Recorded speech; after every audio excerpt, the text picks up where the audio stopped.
Ambuj Pandey, department of chemistry, Bilasa girls PG college Bilaspur. आज आपके लिए एरियल हैलाइड में न्यूक्लियोफिलिक सब्स्टिट्यूशन का एक नया मैकेनिज्म लेकर उपस्थित हूँ, जिसे बेंजाइन मैकेनिज्म कहते हैं। इसके पूर्व मैंने आपको अपने पिछले वीडियो में एरियल हैलाइड में बाइमॉलिक्यूलर न्यूक्लियोफिलिक सब्स्टिट्यूशन रिएक्शन के विषय में जानकारी दी थी। आज हम बेंजाइन मैकेनिज्म के विषय में पढ़ेंगे। Let us see what is a benzyne mechanism.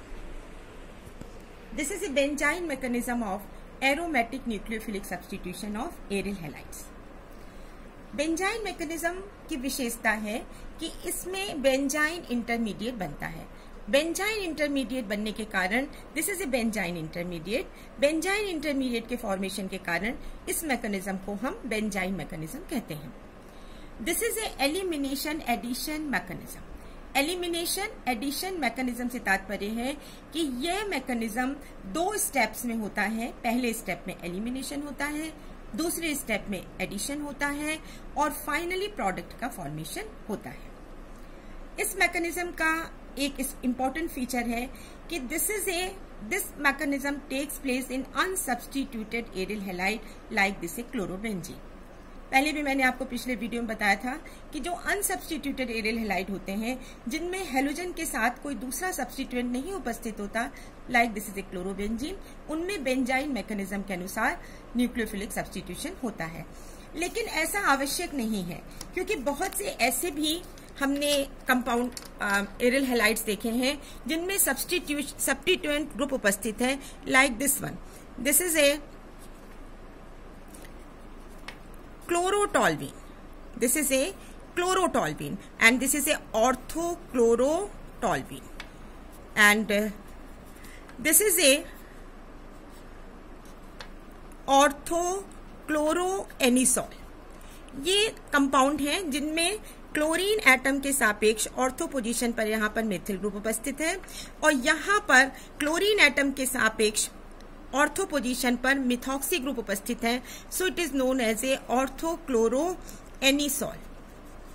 यहां पर मिथॉक्सी ग्रुप का माइनस आई इफेक्ट है और मेथिल ग्रुप का प्लस आई इफेक्ट है। But both of the compound undergo benzyne mechanism. तो यह कहना उचित नहीं होगा कि केवल अनसब्स्टिट्यूटेड एरियल हैलाइड ही बेंजाइन मैकेनिज्म के द्वारा उनमें न्यूक्लियोफिलिक सब्स्टिट्यूशन होता है। कुछ सब्स्टिट्यूटेड एरियल हैलाइड भी हैं जिनमें आइदर प्लस आई वाला ग्रुप उपस्थित हो, जैसे क्लोरोटोलुईन, यहाँ पर मेटा भी हो सकता है, पैरा भी हो सकता है, एंड एनिसोल और दिस इज ए ऑर्थो, ये पैरा भी हो सकता है और ये मेटा भी हो सकता है।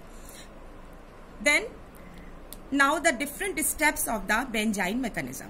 The first step it is a elimination.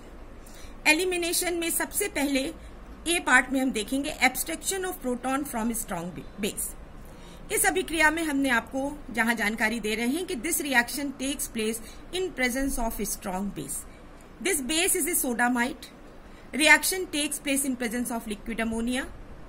Base sodamide NaNH2, इसके आयोनाइजेशन से NH2+ माइनस आयन प्राप्त होते हैं जो कि स्ट्रॉन्ग न्यूक्लियोफाइल है। तो फर्स्ट स्टेप में प्रोटॉन का एलिमिनेशन होता है स्ट्रॉन्ग बेस NH2- के द्वारा, like this one. This is a chlorobenzene. यहां पर इसकी ऑर्थो पोजीशन पर प्रोटॉन उपस्थित है and this base abstract the proton which is present in the ortho position of the halogen and A9 is form. क्योंकि proton का elimination हो रहा है तो एनाइन बन रहा है। प्रश्न ये उठता है कि यहाँ पर प्रोटॉन का एलिमिनेशन कैसे संभव है। वो इसलिए क्योंकि हम जानते हैं कि क्लोरीन एटम का माइनस आई इफेक्ट होता है। It exerts A minus I effect. इसके कारण ये जो कार्बन क्लोरीन का बॉन्ड है, इसके इलेक्ट्रॉन पेयर क्लोरीन अपनी ओर पुश करता है, क्लोरीन अपनी ओर खींचता है। इसके कारण इस कार्बन पर पॉजिटिव चार्ज आ जाता है, यहाँ पर पॉजिटिव चार्ज आता है। This is A partial positive charge. इस पार्शियल पॉजिटिव चार्ज के कारण ये अपने एडजेसेंट कार्बन को इस एडजेसेंट कार्बन पर उपस्थित इलेक्ट्रॉन पेयर को यह कार्बन अपनी ओर खींचता है, पुश करता है, जिसके कारण इस कार्बन पर भी पॉजिटिव चार्ज आ जाता है।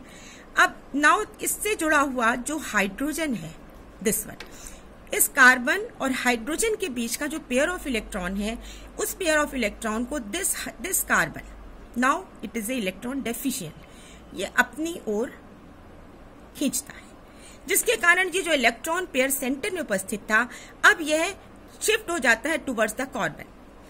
किसी भी केमिकल बॉन्ड की स्टेबिलिटी डिपेंड करती है कि इलेक्ट्रॉन पेयर सेंटर में होना चाहिए, लेकिन यहां पर इलेक्ट्रॉन पेयर सेंटर में ना होकर कहां शिफ्ट हो रहा है, कार्बन की ओर।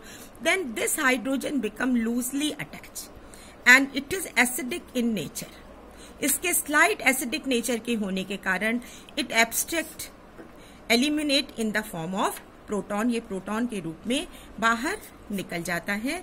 और जब यहां से प्रोटॉन निकल जाता है then formation of anion takes place like this one. So removal of the hydroproton and formation of the anion in step A. अब हम सेकेंड स्टेप में देखते हैं कि यहाँ पर जो हैलाइड आयन है, हेलोजन एटम है, ये halogen atom eliminates with its pair of electron like this one. इस पेयर ऑफ इलेक्ट्रॉन को, जो कार्बन क्लोरीन का पेयर ऑफ इलेक्ट्रॉन था, इसको क्लोरीन एटम अपने साथ लेकर निकल जाता है। देयर इज ए एलिमिनेशन और the removal of the halide ion takes place. और halide finally there is a complete removal of the hydrogen halide takes place.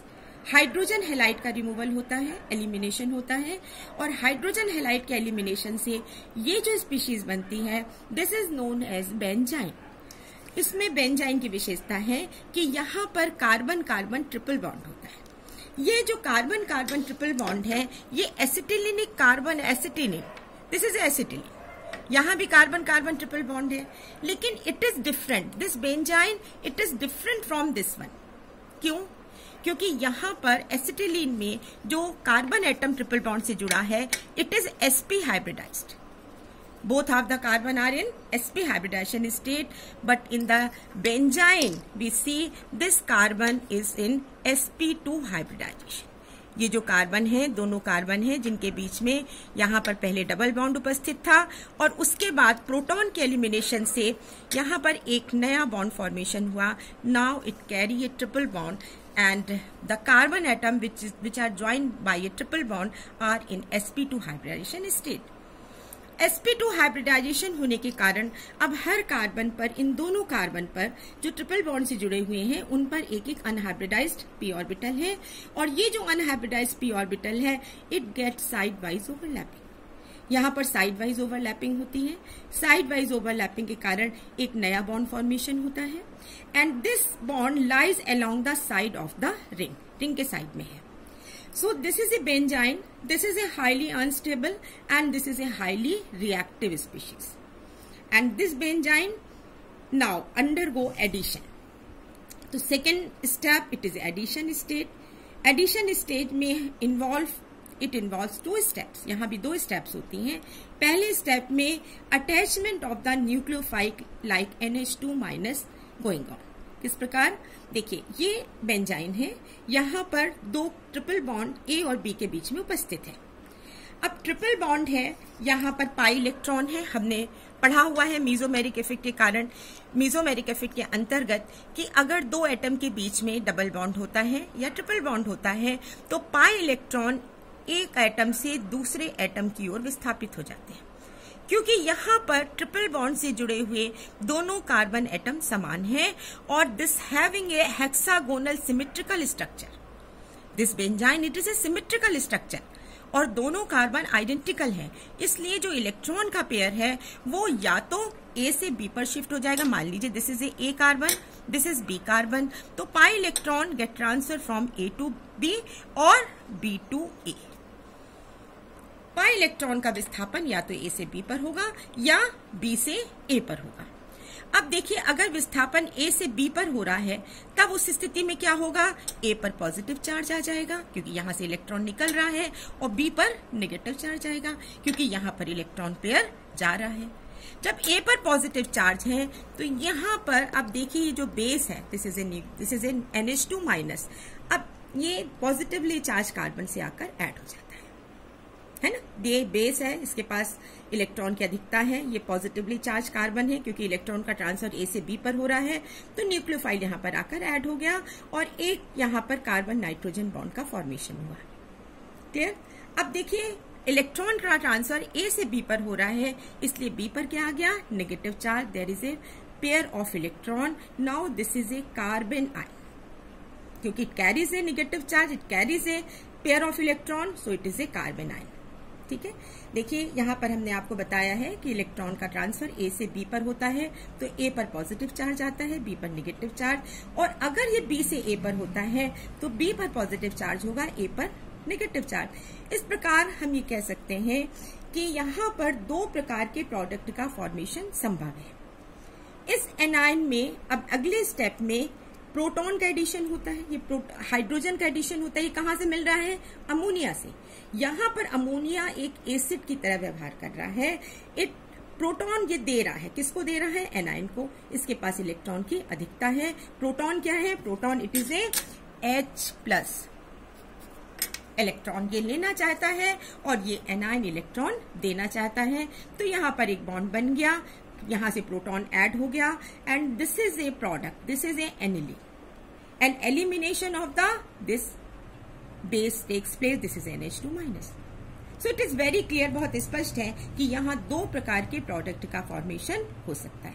चूंकि यहाँ बेंजाइन एक सिमेट्रिकल स्ट्रक्चर है, दोनों कार्बन ट्रिपल बॉन्ड से जुड़ी हुई है, आइडेंटिकल है, समान है, तो यहाँ एक ही प्रकार की एनिलीन हम देख रहे हैं। लेकिन हम आगे पढ़ेंगे, आगे आपको बताएंगे कि दो प्रकार की एनिलीन का फॉर्मेशन हम किस प्रकार आइडेंटिफाई करते हैं। क्लियर? नाउ बेंजाइन मैकेनिज्म की कंडीशन। बेंजाइन मैकेनिज्म में हमने देखा कि इसमें प्रोटॉन का एब्स्ट्रैक्शन होता है, और ये जो प्रोटॉन होता है, ये प्रोटॉन हमेशा ऑर्थो पोजीशन से एलिमिनेट होता है। तो यानी जब बेंजाइन का फॉर्मेशन उसी स्थिति में हो सकता है जबकि जो हेलो एरिल्स है, जो एरिल हैलाइड है, उनमें ऑर्थो पोजीशन पर प्रोटॉन आवश्यक रूप से होना चाहिए। Like this one. बहुत अच्छा डायग्राम नहीं बना है। देखिए ये क्लोरीन एटम है, इसके साथ ही दो ऑर्थो पोजीशन है। ये जो दोनों ऑर्थो पोजीशन है, यहाँ पर प्रोटॉन उपस्थित है। तो ये देखिए लाइक दिस वन, एंड ये क्लोरोबेंजीन है। ठीक है, ये दो ऑर्थो पोजीशन है। तो इन यहाँ पर चूंकि दो ऑर्थो पोजीशन है, इसलिए इन दोनों ऑर्थो पोजीशन से प्रोटॉन का एक्सट्रैक्शन संभव है। लेकिन अगर इसमें कोई सब्स्टिट्यूएंट उपस्थित है, लाइक दिस वन, जैसे दिस इज ए, अभी पहले हमने आपको बताया, दिस इज ए क्लोरोटॉल्वीन। अब इस क्लोरोटॉल्वीन में क्लोरीन एटम के साथ ऑर्थो पोजीशन पर प्लस आई इफेक्ट वाला ग्रुप, मिथिल ग्रुप उपस्थित है। अब इस स्थिति में यहाँ पर क्लोरीन के पास केवल एक ऑर्थो पोजीशन है, तो यहाँ पर केवल एक ऑर्थो हाइड्रोजन है। लेकिन इस स्थिति में जो अनसब्स्टिट्यूटेड एरिल हैलाइड था, क्लोरोबेंजीन था, उसमें दो ऑर्थो पोजीशन थी। तो यहाँ इस पोजीशन से भी प्रोटॉन का एक्सट्रैक्शन संभव है, एलिमिनेशन, और इस पोजीशन से भी संभव है। लेकिन मान लीजिए इस प्रकार का स्ट्रक्चर है, like this one, this is A chlorine. यहाँ पर इसकी एक ऑर्थो पोजीशन है जिसमें मिथॉक्सी ग्रुप है, और दूसरी ऑर्थो पोजीशन है जिसमें मेथिल ग्रुप है। तो इस स्ट्रक्चर में हम देख रहे हैं कि यहाँ पर इस क्लोरोबेंजीन के साथ ऑर्थो पोजीशन पर दो सब्स्टिट्यूएंट उपस्थित हैं, और इसके कारण इसकी ऑर्थो पोजीशन अनअवेलेबल है। ऑर्थो पोजीशन पर यहाँ पर प्रोटॉन उपलब्ध नहीं है, इसलिए it does not undergo nucleophilic substitution by benzyne mechanism. तो बेंजाइन मैकेनिज्म की कंडीशन क्या है कि it should have a ortho hydrogen. अगर ऑर्थो हाइड्रोजन नहीं है, लाइक दिस कंपाउंड, तो यहाँ पर रिएक्शन नहीं होगी। Clear? Now evidence in favour of the benzyne mechanism. अब हम बेंजाइन मैकेनिज्म के फेवर में कुछ एविडेंस देंगे। This is given by professor J.D. Robert in 1953। इसमें हमने देखा कि this is a chlorobenzene. Chlorobenzene में हमने कार्बन C14 अप्लाई किया है। C14 carbon, this is a trace, this is a radioactive isotope. Radioactive isotope C14, this is a labelled. Radioactive isotope के विषय में आपने पढ़ा होगा, आपको जानकारी है कि ये जो आइसोटोप्स होते हैं, these are called the tracer. अगर मॉलिक्यूल में ये कहीं उपस्थित है तो हम उस पोजीशन को बहुत आसानी से आइडेंटिफाई कर सकते हैं। बाकी दूसरी एटम से, कार्बन है या दूसरी कोई एटम है, उनसे उनको बहुत आसानी से डिफरेंशिएट कर सकते हैं। तो this is a labelled chlorobenzene, जिसमें क्लोरीन से जुड़ा हुआ कार्बन क्या है? C14। This is a labelled. अब इसमें हमने बेंजाइन मैकेनिज्म अप्लाई किया। हमने रिएक्शन कराई सोडामाइड एंड लिक्विड अमोनिया के द्वारा। हमने देखा कि यहाँ दो प्रकार के प्रोडक्ट का फॉर्मेशन होता है। एक एनिलीन बनती है जिसमें C14NH2 बॉन्ड है, दिस Cl एलिमिनेट होता है और उसके स्थान पर NH2 आ जाता है। एंड एनिलीन का फॉर्मेशन होता है जिसमें C14NH2 बॉन्ड है, और दूसरी एनिलीन फॉर्मेशन होता है जिसमें नॉर्मल C12NH2 बॉन्ड है। दो तरह के एनिलीन का फॉर्मेशन हुआ, एक में C14 है और दूसरी, क्योंकि हम ट्रेसर की सहायता से इसको बहुत आसानी से हम इसको आइडेंटिफाई कर सकते हैं। तो this is A C14NH2 and this is A CNH2। तो दो तरह की एनिलीन का फॉर्मेशन उसी कंडीशन में संभव हो सकता है जबकि बेंजाइन की तरह एक इंटरमीडिएट का फॉर्मेशन हो जिसकी सिमेट्रिकल स्ट्रक्चर है और ट्रिपल बॉन्ड से जुड़े हुए दोनों कार्बन समान है। Next evidence, formation of 3 toluidines from metachlorotoluene. This is a metachlorotoluene. Methyl group के साथ मेटा पोजीशन पर क्लोरीन एटम जुड़ा हुआ है। यहां पर हम देख रहे हैं दो ऑर्थो पोजीशन है, this one and this one. दोनों पोजीशन पर हाइड्रोजन उपस्थित है। तो पहले स्टेप में क्या होगा? पहले स्टेप में होगा एक्सट्रैक्शन ऑफ द प्रोटॉन, और प्रोटॉन का एक्सट्रैक्शन किसके द्वारा होगा? न्यूक्लियोफाइल के द्वारा। न्यूक्लियोफाइल के द्वारा जब इस प्रोटॉन का एक्सट्रैक्शन होता है तो एक बेंजाइन का फॉर्मेशन होता है जिसे हम X से रिप्रेजेंट कर रहे हैं। There are 2 carbon atom 1 and 2 jointed by a triple bond. Triple bond से जुड़े हुए 2 कार्बन हैं 1 and 2। क्लियर? अब इसके बाद अगले स्टेप में यहां पर न्यूक्लियोफाइल का एडिशन होता है। अब जो न्यूक्लियोफाइल का एडिशन है वो कहां पर होगा?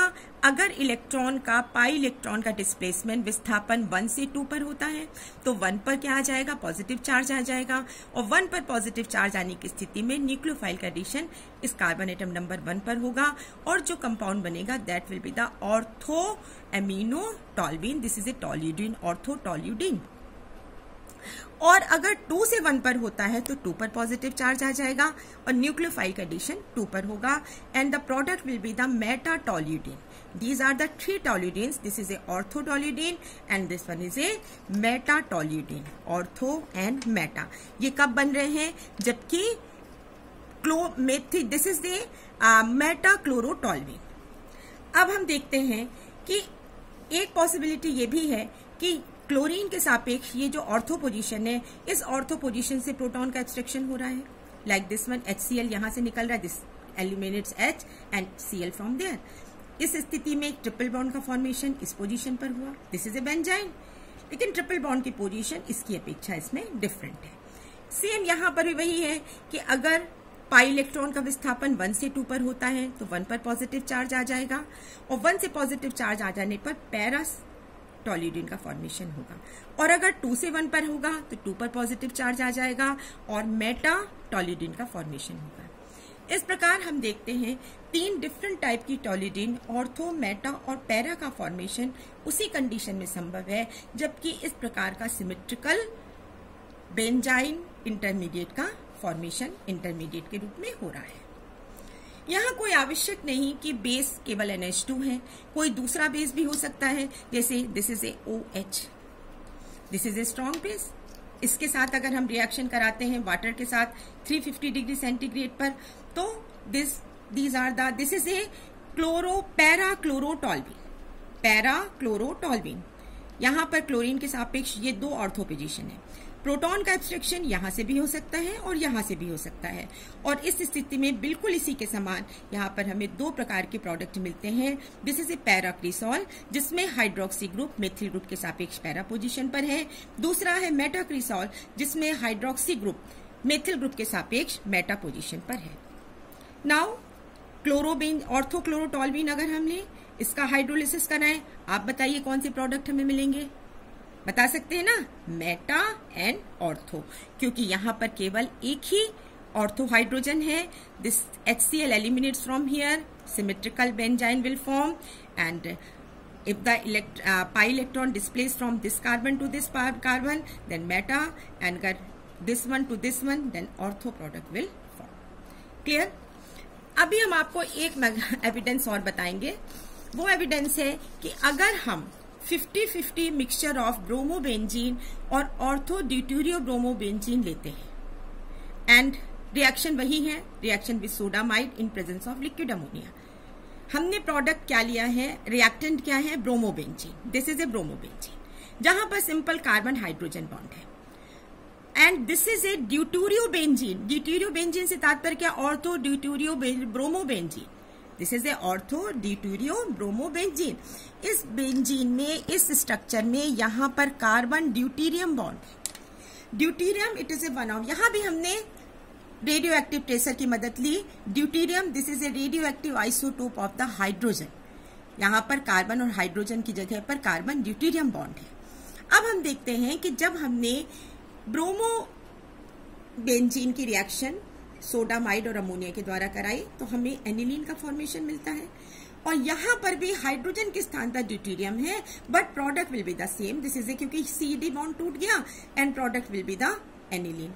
लेकिन होता क्या है कि हम देखते हैं कि जब ऑर्थो ड्यूटेरियो ब्रोमोबेंजीन से जो एनिलीन का फॉर्मेशन होता है, this reaction is very slow और साथ ही साथ बहुत अनकंज्यूम्ड हमको ऑर्थो ड्यूटेरियो बेंजीन भी प्राप्त होता है।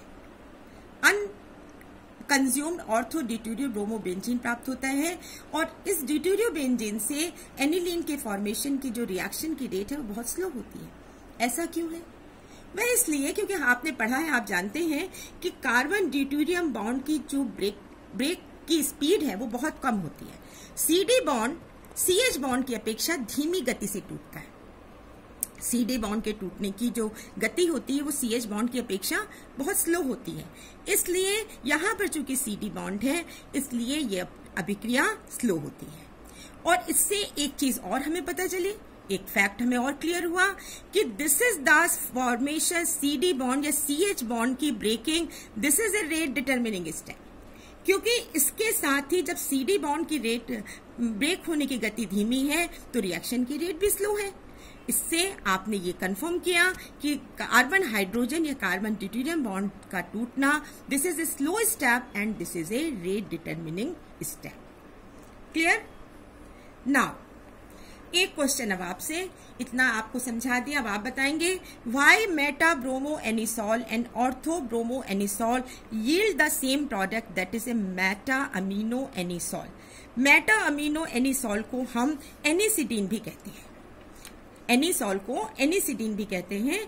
तो मेरा प्रश्न है कि अगर हमने मेटा ब्रोमो एनिसॉल को रिएक्टेंट स्टार्टिंग कंपाउंड लिया है या हमने ऑर्थो ब्रोमो एनिसॉल को भी स्टार्टिंग कंपाउंड रिएक्टेंट के रूप में लिया है, तो दोनों में ही हमें सेम प्रोडक्ट मिल रहा है। This is a Meta amino anisole और द मेटा एनिसिडीन। अब इसका उत्तर मैं बताती हूं आपको। देखिए, ये है ortho bromo anisole. Ortho bromo anisole में ब्रोमीन के सापेक्ष this is the ortho position. केवल एक इसमें ऑर्थो प्रोटॉन है। पहले स्टेप में एलिमिनेशन हुआ, बेस के साथ रिएक्शन हुई, बेस ने इस प्रोटॉन को एब्स्ट्रैक्ट किया। प्रोटॉन को एब्स्ट्रैक्ट करने पर क्या बना? Anion. This is A carbon ion. Clear?